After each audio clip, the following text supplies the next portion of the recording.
Michael Jordan scored 50 points or more in the playoffs 8 times, more than Kobe, KD, LeBron, and Wilt combined.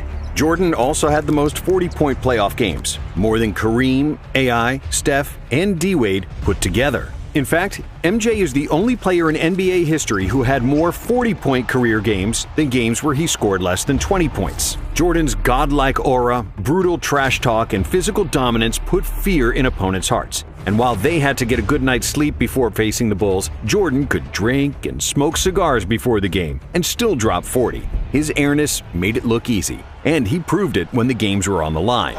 Game on the line, who would take the last shot? Me. 28 times Jordan scored the game-winning shot, including 7 game winners in the playoffs. And MJ wasn't just a scorer. He had the most first-team All-Defense selections ever with 9. He's the all-time blocks leader by a guard and has the most seasons with over 200 steals, with 6. In 1989, when the Bulls lost their starting point guard, Coach Doug Collins made Jordan play the point, and he notched 10 triple-doubles in 11 games, averaging 30 points, 11 assists, and 9.5 rebounds per game. Between 1991 and 1996, MJ played 13 consecutive playoff series where he averaged more than 30 points per game, retiring with 6 rings, 5 MVPs, and a 6-0 record in the final. But despite his seemingly invincible legacy, Jordan did have some weaknesses. MJ led the NBA in field goal attempts 9 times during his 13 years in Chicago, and he was a bit of a ball hog, especially in his early career. Jordan also had some bad playoff games, and he certainly wasn't the most pleasant teammate. So, how good was Michael Jordan actually? And is he really the GOAT? To answer that, we'll start with his genetics and God-given talent. Michael Jordan was supposed to be short. Nobody in his family was taller than 5'9", and as a high school sophomore, Michael was famously cut from his varsity basketball team because he was only 5'11". It sounds sad, but it's true. However, the Jordans were blessed with supreme athleticism. Just look at Michael's older brother Larry, who could dunk at 5'8". So, when an unexpected growth spurt pushed Michael to 6'6", he became unstoppable. By the end of his high school career, Jordan was averaging 27 points, 12 rebounds, and 6 assists. But despite his unreal speed and athleticism, young MJ was still an unpolished gem because he really only played 2 years of high school basketball. As a freshman at UNC, MJ averaged a modest 13 points, 4 rebounds, and 2 assists per game. He was the 3rd leading scorer on the team behind James Worthy and Sam Perkins, and his fundamentals, ball handling, and confidence weren't yet at a super high level. But all that changed in the 1982 NCAA Finals, when Michael hit a game-winning shot against Patrick Ewing, winning the national championship. 18. Shot. Jordan. North Carolina has won the 1982 NCAA championship. Jordan said this was the biggest turning point of his career, because after that, his confidence was through the roof. That turned my name from Mike to Michael Jordan. It gave me the confidence that I needed to start to excel at the game of basketball. In the next 2 seasons, Jordan continued his basketball education under Dean Smith and became a complete player. He averaged 20 points per game, was a consensus first-team All-American, and as a junior in 1984, he was named Collegiate Player of the Year. But based on his college career alone, it was hard to predict that Jordan would reach the pinnacle of the NBA. After all, many great players who came before Michael had far better college careers, including Kareem, Magic, Bird, Bill Walton, Bill Russell, Oscar Robertson, David Thompson, Pete Maravich, and a few others. Because of his relatively modest numbers in college, and because the 80s were the era of the big men, Jordan was selected 3rd in the 1984 NBA draft, behind centers Hakeem Olajuwon and Sam Bowie. He's only 6'6", so how much can he really do? We wish he were 7'1". But he isn't. However, it took just 2 practices for the Bulls coach to call the general manager and say, "You didn't mess up the draft this time." For the first day in practice, my mentality was, whoever is the team leader on that team, I'm going after him. And I'm not going to do it with my voice because I had no voice. I have to do it with the way that I play. When the season started, it took Jordan only 3 games to score over 30 and 9 games to eclipse 40. By the end of the first month, it was obvious that Jordan was supposed to be the first overall pick. While Olajuwon looked like a star, Jordan was more like a supernova because there was nobody in the league faster than him. It seemed almost unfair how he blew past opponents with just a single step who had no answer for his drives to the basket. On top of his speed, Jordan was also the most athletic player in the NBA, with an unmatched vertical jump and hang time. When he drove to the cup, it looked like he was a fighter jet, and his quickness served as a runway for his vertical takeoff. When MJ raised up for a jump shot, it seemed like nobody was ever guarding him, because the laws of gravity didn't seem to apply to Michael. Defenders could jump at the same time, but as they would inevitably fall down, Jordan would continue to float in the air and shoot completely unbothered. How's the transition been from college to the NBA? Well, I think it's been pretty easy. Thanks to his high-flying feats and insane dunks, Jordan quickly became the most popular player in the NBA. So it only made sense that in 1986, he got voted to the All-Star game, despite playing just 3 games up to that point due to an ankle injury. And that same year, in the playoffs, he set a playoff scoring record with 63 points against Boston. But it was an incredible playoff performance. I've never seen it before, and I had never seen it after. That wasn't Michael Jordan out there. It was God disguised as Michael Jordan. As if MJ wasn't doing enough already, in 1987, MJ led the NBA in scoring with 37 points per game, which was and remains the 5th best scoring output ever, behind only Wilt's insane scoring feats of the early 1960s. I just want the franchise and Chicago Bulls to be respected as a team. It's very hard for something like that to happen, but it's not impossible. Meanwhile, Jordan was miserable. Despite all the fame and individual accolades, he was always losing. In his first 3 seasons, MJ only won 1 playoff game, despite being the best player in the league. But after the Bulls GM Jerry Krause drafted Horace Grant and Scottie Pippen, his life would change forever. In 1988, MJ averaged 35 points on 54% shooting, with 6 rebounds and 6 assists, winning his first career MVP. Because he also led the NBA in steals with 3.2 plus 1.6 blocks per game, Jordan won the Defensive Player of the Year. And he is still one of only 5 players ever to win Defensive Player of the Year and MVP. And after the 1988 dunk contest against Dominique Wilkins, which is considered by many to be the best of all time, some people already started calling him the best player they have ever seen. That's got to be a 50. But none of that mattered, because the most important thing to Jordan was winning. And now with Pippen and Grant on the team, the Bulls had their first 50-win season since 1974. Chicago then finally advanced in the playoffs, winning the first round over the Cavaliers, with MJ averaging an insane 45 points per game. However, in the second round, a more experienced Pistons team defeated the Bulls pretty easily, 4-1. It was proof that individual greatness doesn't translate to playoff wins, a lesson Jordan had yet to learn. But that didn't make him any less entertaining to watch. In the 1989 season, Jordan hit his first legendary shot in the NBA, simply known as the shot. A shot on Elo. Good! The Bulls win it! They win it! Set the Cleveland Cavaliers! In the second round, the Bulls got past the Knicks, but they again fell victim to the Pistons, who bullied Jordan with their physicality. And in 1990, it was more of the same. MJ led the NBA in scoring and steals, he was super efficient, but the team couldn't get over the hump and get past the Detroit Pistons for a 3rd consecutive year. In his first 6 years in the league, MJ had won 5 playoff series and lost 6, with an overall playoff record of 25 wins and 29 losses. So after that 3rd loss to the Pistons, the media started doubting Jordan, questioning his ability to play team basketball, and wondering if he was only concerned about himself and his numbers. And in a way, they were right.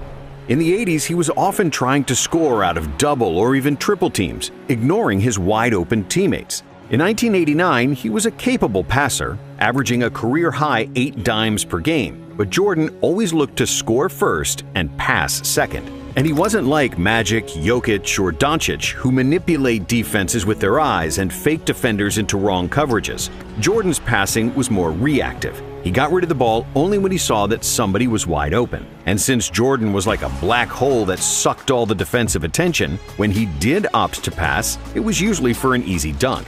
But despite MJ's ridiculous scoring numbers, the Bulls' offense was always average during the 80s, and they were actually at their best in 1986, when Mike missed 80% of the season due to an ankle injury.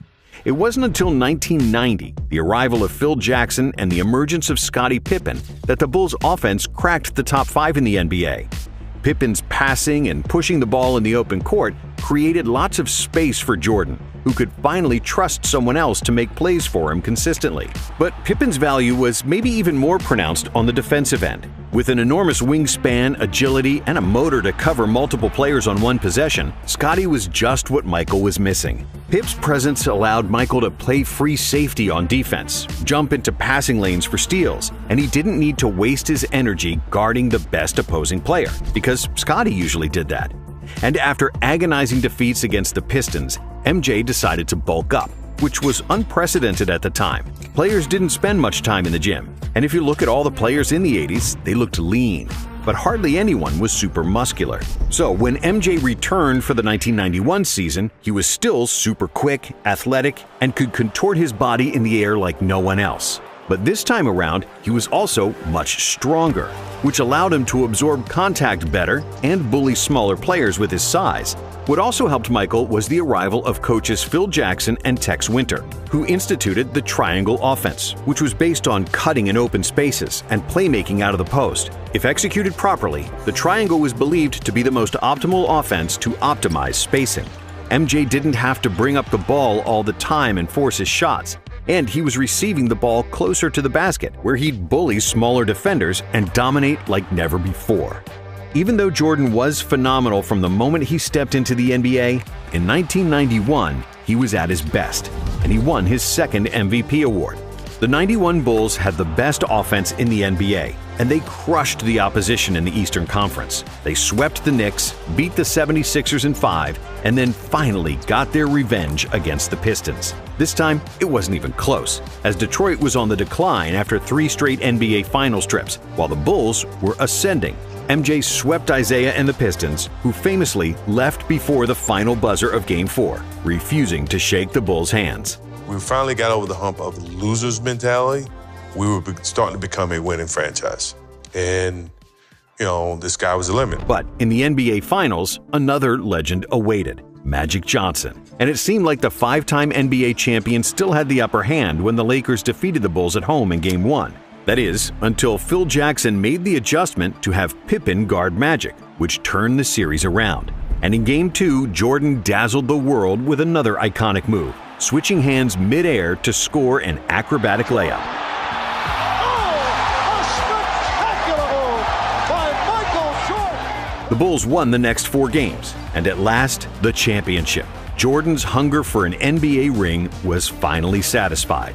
Throughout the playoffs, MJ averaged 31 points, 8.5 assists, 6.5 rebounds, 2.5 steals, and 1.5 blocks, shooting a career-high 56% from the field. Jordan is the most talented player in the NBA, by far.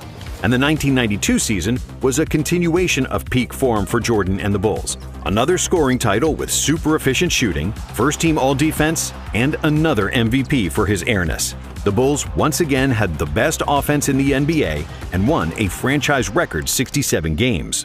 Chicago reached the finals against the Trailblazers, and the media pushed the narrative that Clyde Drexler was better than Jordan, because Jordan is not a good outside shooter. So MJ responded by nailing 6 threes and 35 points in the first half of Game 1, which was a finals record for both threes and points and a half, in what will forever be remembered as the Shrug Game. And even though Portland tied the series at 2 apiece, the Bulls were just too good, and they won the series in 6, with MJ averaging 36 points in the finals. After the second finals and the Dream Team experience in Barcelona, Pippen and Jordan came into the 93 season with an empty tank. The Bulls weren't as dominant in the regular season. But even though he was tired, MJ still led the NBA in scoring, which was his 7th scoring title in a row. And he also led the league in steals. Chicago made it to a 3rd consecutive finals, where they faced league MVP Charles Barkley and the Phoenix Suns, the best team in the regular season. Barkley was also the best player on the Dream Team, and when he won the MVP, many people believed that he could be an even better player than Michael, which pissed off Jordan. But because of the Suns' inexperience and Barkley's nasty elbow injury, the Bulls won the first 2 games on the road, and it seemed like it would be smooth sailing to the next title. However, the Suns weren't going away that easily. They won Games 3 and 5 in Chicago, and they could have won Game 4 too, if it wasn't for Jordan. That motherfucker would not let me win that game. Who buried the Suns with 55 points, the second highest scoring game in NBA Finals history. And Michael just outplayed me. That was probably the first time in my life I felt like there was a better basketball player in the world than me, to be honest with you.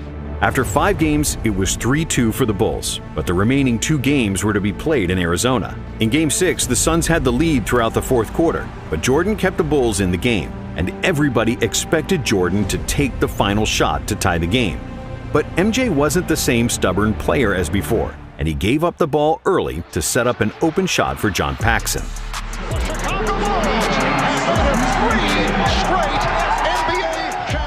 That was it. A three-peat, and MJ's legacy was set. Jordan finished the '93 finals with averages of 41, 8, and 6 on 51% shooting and 40% from 3. And this wasn't even his best playoff series statistically. MJ was on the top of his game, and his basketball IQ, winning mentality, and physical dominance all synced in perfect harmony. Jordan showed his otherworldly ability to beat an opponent one-on-one, separate double teams, attack the rim, but also to find open teammates. If we compare the 1993 Jordan to his early NBA years, the growth was evident. When it was needed, he was pressing full court defensively. When nobody could score, he recognized it and carried the Bulls. And when he got doubled, he gave up the ball without trying to be a hero. In terms of basketball skills, Jordan was physically a much stronger player who became a master of footwork and post-up game. When he reached the desired position with his back to the basket, he'd turn and stay in the air for what felt like an hour longer than his opponent, only to hit a patented turnaround jumper clean as a whistle.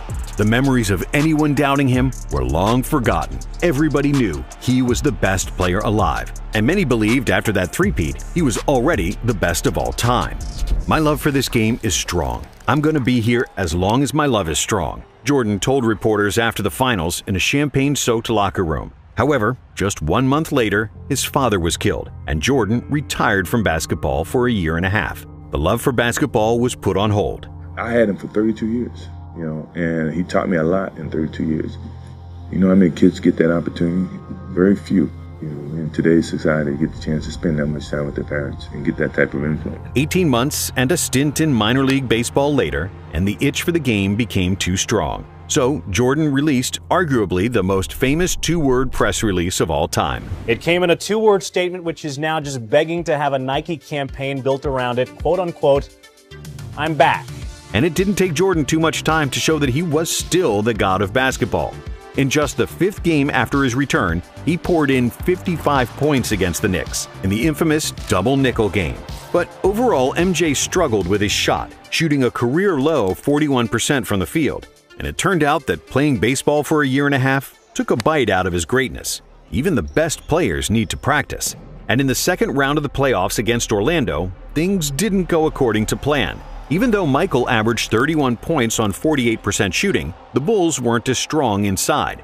Horace Grant, who used to be their starting power forward, was now playing for Orlando. And together with a young Shaq, the Magic simply outmuscled the Bulls in the paint. Many people will say the Bulls lost in '95 because Jordan wasn't in peak form after his baseball hiatus. And there is some truth to that. But Jordan actually averaged his usual numbers. Really, basketball is just a team sport, and they lost because Orlando was much bigger and deeper than them. Thankfully, the Bulls management knew that too. Last week, the Bulls announced the acquisition of a player many people consider the most controversial basketball star in the NBA. They added Dennis Rodman to the team, the best rebounder of all time, and one of the fiercest defensive players ever. I don't care. Whatever. What's up?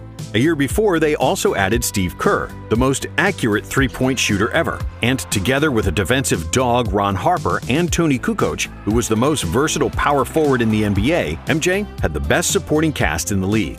In the 1996 season, the Bulls were so good that they became only the second team in NBA history to lead the NBA in offensive and defensive rating. And their plus 13.4 net rating is still the best ever. Their 72-10 record was the best of all time, and, of course, Jordan won an MVP, averaging 36-4. As for the playoffs, there was no stopping the Bulls. Only the Sonics in the finals showed any kind of resistance, and Gary Payton was the first defender to have slowed down Michael. But he couldn't beat him, and Chicago won their 4th title, with Michael crying his guts out in the locker room because it was the first championship he won without his father. I know he's watching.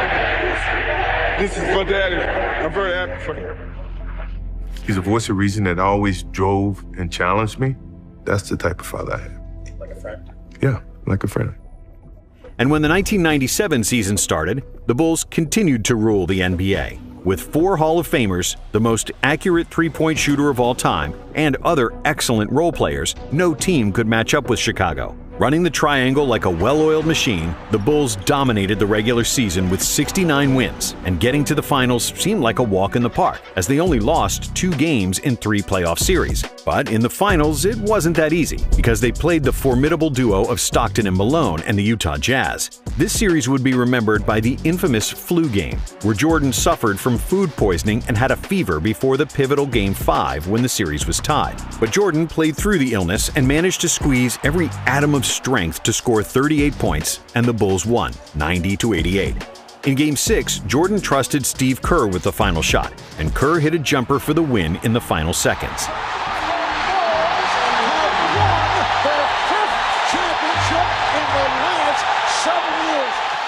However, when the 1998 season started, the Bulls were running on fumes. Pippen had injury problems and disputes with management, and Rodman was more reckless than ever. But they still had Michael. Even though he wasn't as athletic as before and his efficiency decreased, Jordan was still capable of winning games by himself.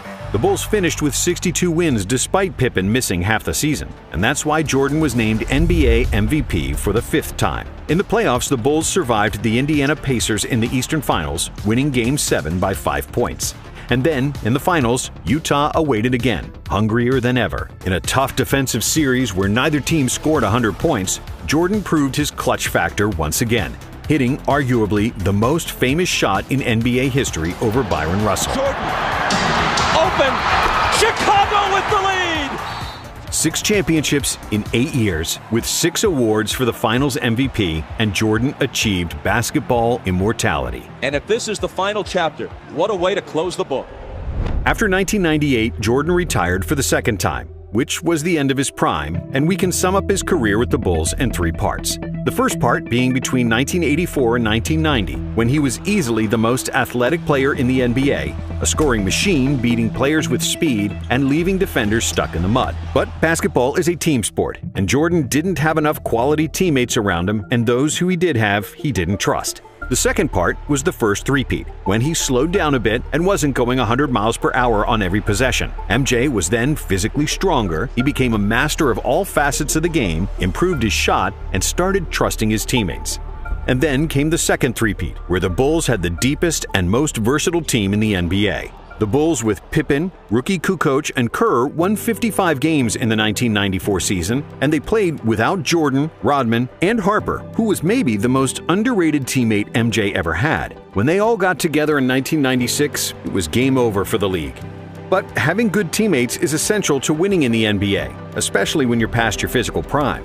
Jordan lost a chunk of his quickness during the second three-peat, but that's like when a Ferrari loses 100 horsepower. It's still faster than almost anything else on the road. And that answers the question, how good was Michael Jordan actually? Even when he wasn't at his best, Jordan was still the best player in the league. If you divide his career into 3 parts, each part would suffice for a Hall of Fame career. In his first 6 seasons, Jordan didn't win a ring, but he was the most electrifying athlete the NBA had ever seen, with unreal stats and winning all possible accolades. The first three-peat was Jordan at his best, showcasing a level of basketball that's rare and few, if any, have touched. And with his second three-peat, the Bulls won 72, 69, and 62 games in the regular season, and capped it off with 3 championship rings, losing just 13 games in 12 playoff series from 1996 to 1998. The only season of his career where Jordan wasn't the best player in the league was probably just his rookie season. Jordan was the best player in the world for over a decade, something that can be said only of 3 other players: Wilt, Kareem, and LeBron. But while Kareem's individual and team accomplishments are similar to MJ's, Jabbar wasn't the best player on his team for 3 of his 6 championships, and he only has 2 Finals MVPs compared to Jordan's 6. Wilt's scoring numbers from the 60s were impossible to reach even for Jordan, but he only won 2 titles and was constantly losing to Bill Russell. And finally, there's LeBron, who might be the most complete basketball player ever, and due to his longevity, he is the statistical GOAT. But LeBron only has 4 titles and has lost 6 times in the finals, including the 2011 dud against the Mavs, where he played a catastrophic series that cost Miami the championship. And that's something that never happened to Jordan. And because of his decade of dominance, a 6-0 record in the finals, with 6 finals MVPs, and the biggest impact on NBA popularity worldwide, it's hard to say that Jordan wasn't the greatest player to ever touch a basketball. Speaking of Jordan, we've got another video about him and Pippen you simply can't miss.